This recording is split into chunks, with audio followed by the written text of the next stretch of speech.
Hello everyone, and welcome to The Spirit Within You. Today's event is my favorite author, Charmaine Lee, the shaman. So Charmaine has written this amazing book, and the title of the book is Gardenias Bruise Easily. So Charmaine is going to talk a little bit about her book, but most importantly, Charmaine is the type of individual that's always very giving and caring and loving. And so part of the portions today goes to the Esther Brown's Embracing Project. So thank you all for showing up and being here and being a part of this amazing adventure. And thank you, Charmaine Lee, for just writing an amazing book.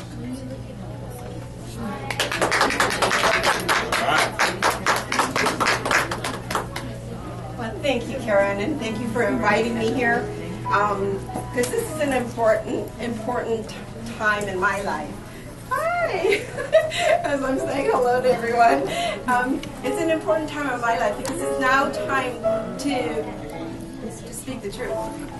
And we're all here at the same time. There's many people that I know that are opening up to their truth, and I'm just excited about it because we're all coming together. We're holding hands together side by side, creating a better world, and that's what my book was about. Yes, it has a lot of thoughts and feelings that have dealt with what I had gone through with abuse, whether as a child, with relationships, how these struggles truly made me a stronger person. That today, a lot of people do not realize that we still have a lot of abuse that's going around throughout the world. And I have seen some of the children that have become homeless, involved in gangs, involved with anything that numbs the pain of going through any type of trauma or going through any type of abuse. And so when I wrote this, I had no idea where it was going. I just knew that I was guided through divine intervention to speak up, because it wasn't an easy ride for me when I was going through that. And you would have thought that before the age 25, going through so much abuse, how can somebody in their lifetime go through so much trauma by the time they're 25? And so I see this today with children, and so I wanted to continue to pass on the message and to do more of these events because I want to help those children who do not have a voice, those children who sit back in silence. And that's one of the things that I wanted to identify for other people to understand that not everybody's going to come out and say, I've been abused.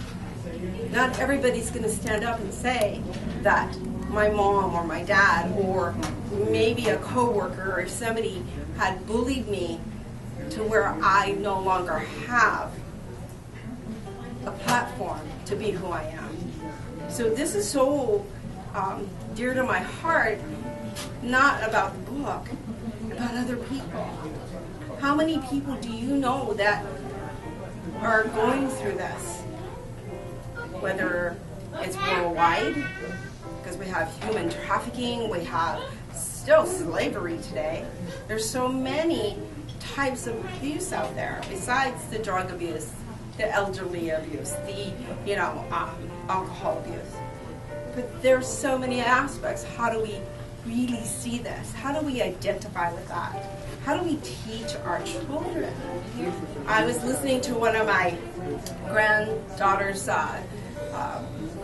friends, and she's 15 years old, and one of the things that she was going through was how to deal with seeing something that this boy was receiving abuse in his own family.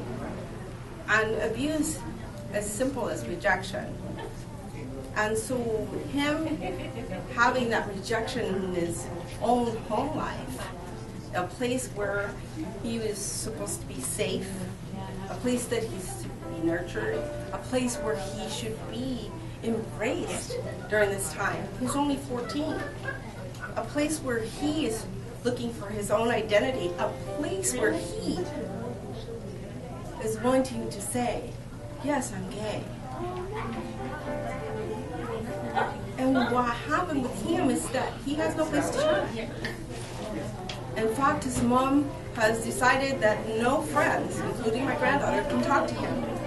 That's just one example of abuse.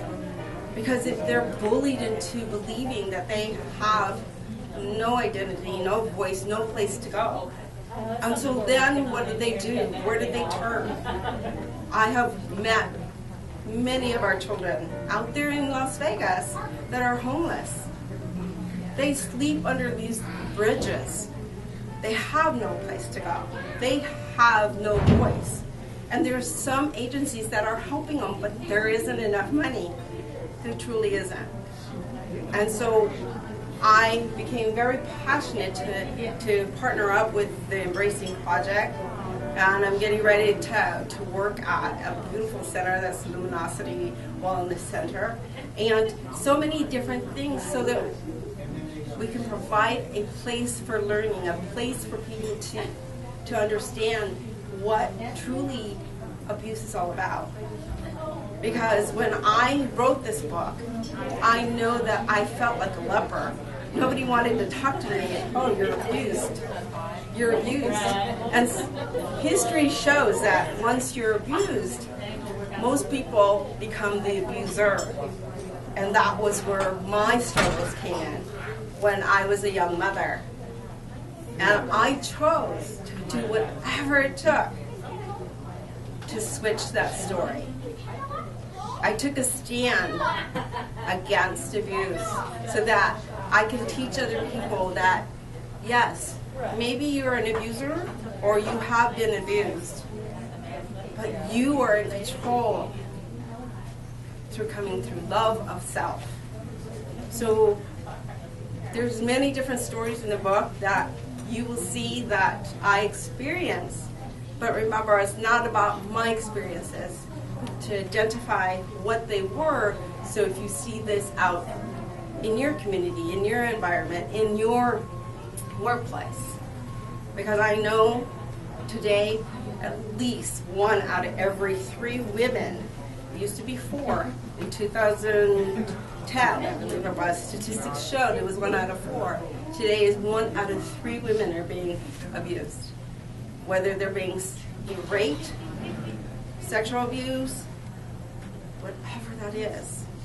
And I can go through the whole list because there's so many different perspectives of what abuse is. As simple as in the workplace. Suppression or repression of any type of not having your own voice is what is happening to those who are experiencing any type of abuse. And one of the things is that it looks like control. As I had mentioned about that young man, his mom is an educator in the Clark County School District, and she, as subtle as it is bullying her son to be who he is not. And that is what I'm not about. I want to stand up for those who want to be who they are, to bring out the love that is already within them, to bring out the spirit, the soul of who God created, or the divine essence of their soul, to stand up and speak up. To know that every woman has a right to speak up, to have their own opinion, and also to be able to agree or disagree. And for the men to know that it's not acceptable, that they take their abuse, whether it's from a female or male. And yes, I have experienced that with many aspects of human beings, from little ones to adults, all the way to elders. It's happening in just our community. So I chose to launch this book as a way to give back to my community, to give it back not through sadness, but through inspiration. And the inspiration is that each human being matters, no matter what age they are. And if we can teach the children how to identify with what abuse is, we can stop it. But it takes one by one by one. And I see a global effect happening here. And I've shared this since writing the book. I've shared it with so many people. And they are on board, but how do we begin? A book is only one way. But how do we really begin by being involved? By really taking action. Because if we don't take action, abuse is still rising. And with the homeless children that I'm speaking of, some go into gangs, and some go into being sold and human trafficking. And so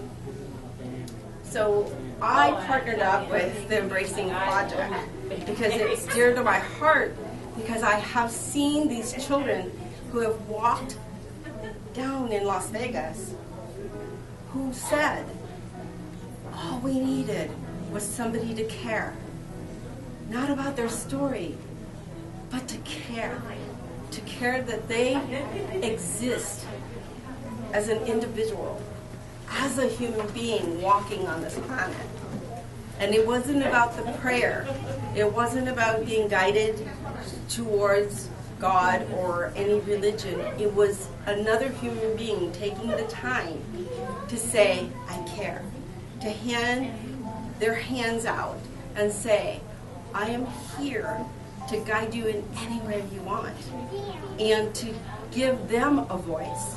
A lot of them do not have a voice because they don't know how to communicate it. How do you communicate to, for example, to law enforcement that you've been abused? I know that when I came here something years ago, almost 41 years ago, the first time that I did call law enforcement, they said it was my fault. Even though that I was brutally beaten with a machete to my face, with my child in the other room, with my dog, with my sister, they said that I deserved it. Yes, our local police department. Nothing against them because I ended up working for them because I wanted to make a difference. So when we don't have a voice, we don't have an understanding, a clear understanding that abuse is evident. Not that it's leprosy, not that it's something bad, it's just, it's evident. It's so subtle sometimes. How many of you have experienced it in a workplace where you were repressed, that you could not even have a voice? A place where you were told what to do. I know I did. But you would think that because I had been abused as a child that I continued to attract that to myself. Yes, there was a lesson in them. So I did not take that lying down. I decided that I would stand up somehow, so that I could offer a different perspective for what abuse looked like. But at the end of that tunnel, the end of that light, there's love. There are so many people out there that are full of love, and there are so many people ready to help whoever it is. We have a lot of agencies that will help, families. But the truth is, I just experienced this with a mother, and she has 2 children. Yes, 2 children. She is struggling. She knows there's safeness. She knows there's shade tree. But the biggest obstacle is herself. How does she get out there so that she is not suffering?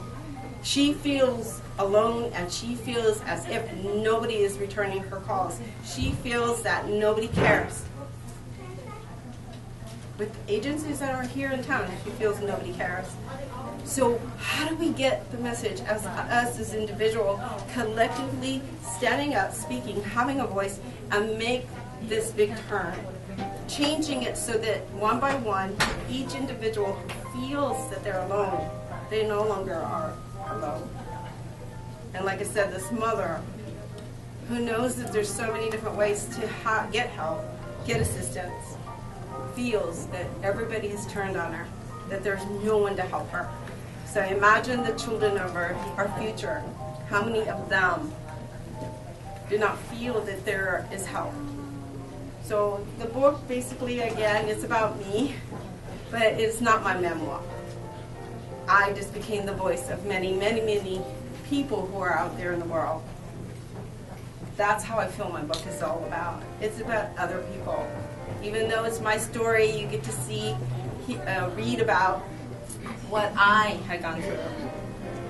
But I am actually a duplication of many people who cannot speak about it, who cannot share it, and will never be able to, because, as you can see, we have a lot of suicide, murder today, or relationships will kill off their children, their spouse, and including themselves.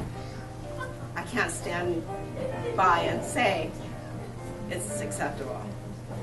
So with that, I want to bring up my friend, my partner, somebody that I became very connected to because I know I was guided to her.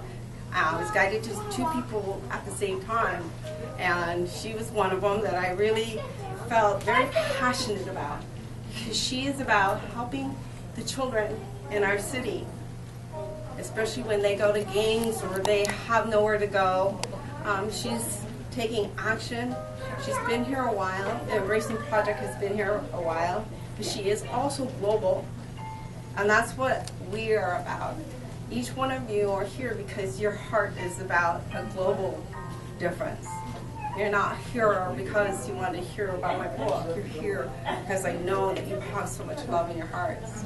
So I want to bring up Esther Brown with the Embracing Project, and she can talk a little bit about her project. Thank you so much. You're welcome. Thank you, everybody. Thank you, Charmaine. This is great. I'm so grateful to Charmaine for helping us and for being the voice of the voiceless, and that's what we do with the Embracing Project. Our mission is to promote peace and global consciousness through programs that we work with children here in our community that are exposed to extreme violence, being gangs or sex trafficking. Part of our program is not only rescue them and restore them, but also to make them part of the solution. These kids that we work with are very damaged because of violence, and they always been pointing fingers to them. You are part of the problem. And we want to change that. We want to tell them, no, you are part of the solution, and you can be part of this positive movement. So the signing book and the proceeds that we're getting from the book is going to scholarships. We have an orphanage in Liberia in the west of Africa, and we travel with these children from here, from Las Vegas, kids that have been involved in gangs, girls that have been sold in the streets, and they come with us to Liberia, Africa, and do humanitarian work with other children that have been exposed exactly to the same experience, but in another part of the world. So what I saw is that human beings, when we come together, we're very powerful and we can heal each other. So that's what we want to offer to the children here. You can heal other children through your own pain.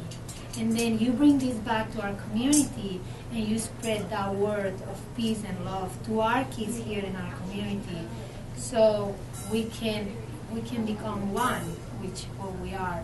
So this is what we do. I'm always running around. And Scarlett, my friend Scarlett, we work together, and Danielle, my board member, is here too, and they know I'm like what you say, a chicken without a head, running around the community. We are about love. I truly believe that love is the only thing can bring light to a human being. And so when Karen introduced me to Charmaine, it was like a sparkle. It was like, we met before. I know we were meant to be. So the story that she shared in the book, the pain that she shared in the book, the opening of her heart, it's like I tell my kids that I work with them all the time, if you went through so much pain and you don't do anything with that, that's a waste of pain. You have to utilize it. But you have to utilize it not for your own benefit, but for the benefit of humanity. So that's what she's doing. I'm so grateful for that. for all of you. Thank you so much. Thank you.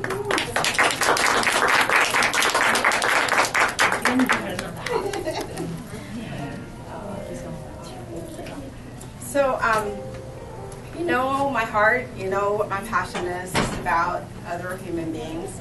And so I am selling the books for $10 because this is for a good cause. And then, as she said, the proceeds will go to the Embracing Project. And so if you have any other questions about me, you probably can be revealed in the book. and know that my journey is just a mirror of everyone who is out there. And the children that I'm so determined to be their voice, and not that they are not going to do the work, they will. Their souls right now are asking each one of us to stand up for them. And so, and like I said, even though the statistics say 1 out of 3 women are being abused, we still don't have an accurate statistic for the children that are being abused. For some reason, there is not enough information being gathered because we have a lot of homeless teens, and not only that we have a high number of homeless teens, but if you see on Facebook or wherever, we have a lot of them who have been kidnapped and never seen. So how can we get an accurate statistic? So I encourage you, whatever whatever you could do to support the Embracing Project. That would be a great way to begin. There's a lot of different things that their organization could definitely benefit from, because all of you have so much to offer in so many different ways. And so it'll not only help the project, but it'll be a global effect. Because as we throw one pebble into the pond, it all ripples, and you happen to be part of that ripple. And so, so I will do signing. This is really fun because it's like, what am I going to sign? It's my name, but this is a way, and the world. So all of you have a part, and I'm just blessed to be up here. Even though it's like, oh my gosh, oh my gosh. So I'm just excited that I finally did write the book. I was guided to do it because it wasn't about me. It's about having people identify about through all of this, so that they would step up and be able to say, I need your help. The children no longer have to be silent. They don't have to wait till they're an adult to make a difference in their own life. And all of you understand that because you have a part some way in all this. So thank you for being here. I know they say you shouldn't say thank you, but I'm very grateful because you're here for a greater cause. Because my book is only a stepping stone. The Embracing Project is a global step. All of you who've been here are part of that. And without the pieces of the puzzle, I would not be here. And, you know, I really had this desire for this year to help more children, young people, to get connected to their spirit, to their soul, to their essence of who they are, and to really expand from that. No more human trafficking, no more abuse, no more violence, no more, men and women killing one another or abusing one another. It's important to love, and what is love? If we were to define love, what is that? How do we bring people together to accept love and to embrace it? Because you know what?